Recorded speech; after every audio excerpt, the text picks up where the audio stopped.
لے کے آ جاتا ہے، لیکن وہاں اس کے علاوہ کوئی راستہ ہی نہیں ہے۔ پل صراط سے ہر آدمی کو گزرنا ہی گزرنا ہوگا، اور وہ اپنی نیکیوں کے حساب سے کوئی آدمی بجلی کی طرح گزر جائے گا، کوئی اس سے دھیمے گزرے گا، کوئی بھاگ کر کے گزرے گا، کوئی میڈیم رفتار سے گزرے گا، کوئی ایسے گزرے گا کہ گر بھی پڑے گا لیکن اٹھ کے کسی نہ کسی طریقے سے وہ نکل کر کے پار ہو ہی جائے گا، اور کوئی ایسا ہوگا کہ بہت زیادہ گر جائے گا، اس کے نیچے جہنم ہے، اور حدیث کے اندر آتا ہے فیہا کلالیب، اس کے اندر آنگڑے ہیں، اور اس کے کہیں پیر چھن جائیں گے، کہیں اس کو رگڑن لگ جائے گی، کہیں کچھ ہو جائے گا، بہرحال وہ رگڑتے بگڑتے گھسڑتے پسڑتے جیسے تیسے پہنچ جائے گا، نکل جائے گا اعمال کے حساب سے۔ اور کچھ لوگ ہوں گے کہ جو پل صراط کور کرنے کے لائق، پار کرنے کے لائق نہیں ہوں گے، تو بس وہی پل صراط ان کے لیے تیز تلوار سے زیادہ تیز ہو جائے گا، اور اسی میں کٹ کے نیچے گر جائیں گے، اس کے نیچے جہنم ہوگی، اس کے نیچے جہنم ہوگی۔ اور ایک حدیث کے اندر خاص طور سے اس کا تذکرہ ہے کہ الرحیم معلقۃ بالعرش تقول، اور رشتے ناتے یہ عرش سے لٹک کر بولتے ہیں کہ کیا بولتے ہیں کہ اللہ جو ہمیں جوڑے اس کو جوڑ دے، جو ہمیں کاٹے اس کو کاٹ دے۔ اور دوسری حدیث کے اندر آتا ہے کہ یہ رشتے پل صراط سے بھی لٹکے ہوئے ہوں گے۔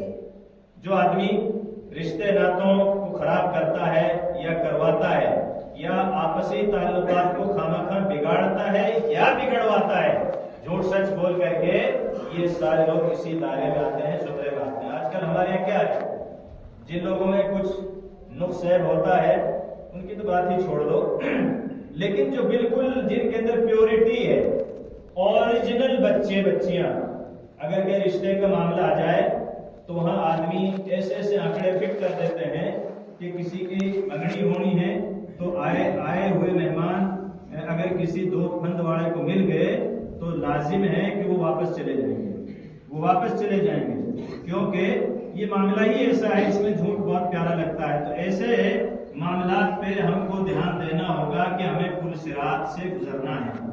اگر ہمارے اندر یہ کمی ہے، پائی جاتی ہے، تو پل صراط کو یاد رکھیں۔ اگر کسی نے ایسا جرم کیا ہے وہ پل صراط سے گزر نہیں پائے گا، یا یہ کہ وہ مرنے سے پہلے اللہ تعالیٰ سے پکی سچی توبہ کر لے، اور توبہ کر کے اللہ تبارک و تعالیٰ سے اپنے گناہوں کی استغفار اور معافی چاہ لے، تو اللہ فرماتا ہے کہ اس پل صراط سے ہر آدمی گزرے گا، یہ اللہ کا پکا وعدہ ہے۔ اور پھر فرمایا ثم ننجی الذین اتقوا، پھر ہم اس پل صراط سے ان لوگوں کو نجات دے دیں گے جو متقی ہوں گے، تقوی والے ہوں گے، تقوی والے اس پل صراط کو پار کر کے چلے جائیں گے۔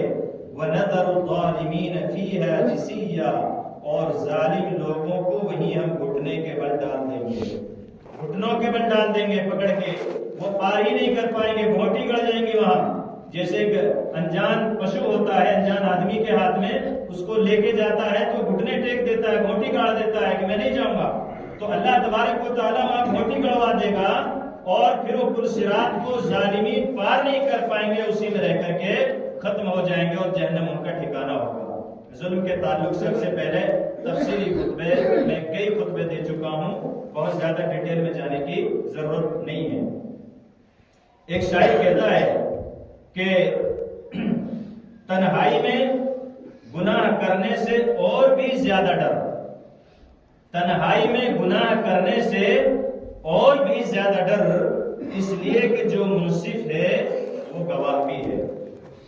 ابھی رمضان آ رہا ہے، رمضان ہو یا غیر رمضان، نوجوانوں کو خاص طور سے میں کہنا چاہوں گا کہ یہ بتائیں کہ اللہ تعالیٰ کو ہمارے نوجوان کتنا ٹائم دیتے ہیں، کتنا ٹائم دیتے ہیں، اور موبائل کو کتنا ٹائم دیتے ہیں۔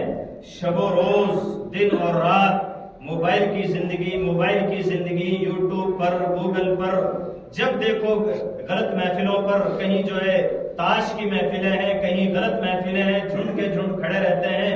تو یہ وقت اگر اپنا مسجدوں میں گزرے، اللہ کی بارگاہ میں گزرے، تو وہ زیادہ خوشائن بات ہے، یا ہم اس کو واہیات باتوں میں موبائل پر گزاریں، وہ زیادہ خوشائن بات ہے۔ اللہ کے لیے ایک مہینے کے لیے کم از کم اس موبائل کی سم نکال کر کے اس کو سوئچ آف کر کے اٹیچی میں رکھ دیجئے، اور بالکل اللہ تعالیٰ کے دربار میں آ جائیے، اللہ کے حضور اپنے آپ کو حاضر کر دیجئے، اپنے گناہوں کو معاف کروائیے، اللہ کا آگے روئیے، ڈریے اور اس سے خوف کھائیے، اللہ سے مانگیے، اللہ بلا رہا ہے۔ آج دنیا کے اندر کوئی معمولی سا اگر کسی کو پوسٹ مل جائے تو آپ کو جانے سے ڈر ہوتا ہے، آپ کسی آفیسر کے آفس میں نہیں جا سکتے، بات نہیں کر سکتے، زبان نہیں کھلتی، ہمت نہیں ہوتی کہ ہم اپنی دو بات اپنے مطلب کی، اپنے کام کی ان کے سامنے رکھ دیں، نہیں، ہمت ہی نہیں ہے۔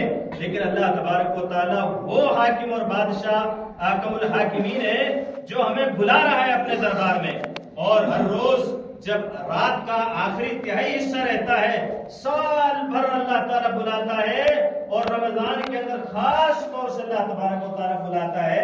ابھی تھوڑی بات یہ بات آ جائے گی جو میں آپ کو بتاؤں گا۔ تو یہ رمضان کیا معلوم ہوا؟ تقویٰ کا مہینہ ہے، اور اسی طریقے سے خیر اور برکت کا مہینہ ہے۔ یہ خیر اور برکت سمجھ لیتے ہیں کیا چیز ہے، خیر کیا ہے، برکت کیا ہے۔ ایک عالم تقریر کر رہے تھے کہ مولوی صاحبان کی جو تنخواہ ہے اس میں برکت بہت ہوتی ہے، 10,000 5,000۔ کوئی ماسٹر تھے، کوئی پولیس کرمچاری تھے، ان کی تنخواہ لاکھ کے قریب تھی۔ تو مولوی صاحب نے کیا کہا کہ بھائی برکت والی آپ لے لو، بے برکت والی 1 مہینے کی مجھے دے دو۔ اگر آپ کو برکت ہی چاہیے 10,000 میری لے لو، آپ برکت حاصل کر لو، اور بے برکت والی مجھے دے دو 1 مہینے کی تنخواہ، میں اپنے کام پورے کر لوں گا۔ برکت کیا ہے؟ برکت کے لیے دکان کا تعویذ لے آئے، برکت مل جائے، خیر مل جائے۔ برکت حاصل کرنے کے لیے نہ جانے ہم کہاں کہاں کے چکر کاٹتے ہیں، لیکن برکت کہاں ہے؟ وہ ہمارے پاس ہی ہے۔ خیر کہاں ہے؟ وہ ہمارے پاس ہی ہے۔ قرآن کریم کا اس رشتے سے، اس مہینے سے گہرا رشتہ ہے۔ کیوں؟ اس لیے کہ آیت کریمہ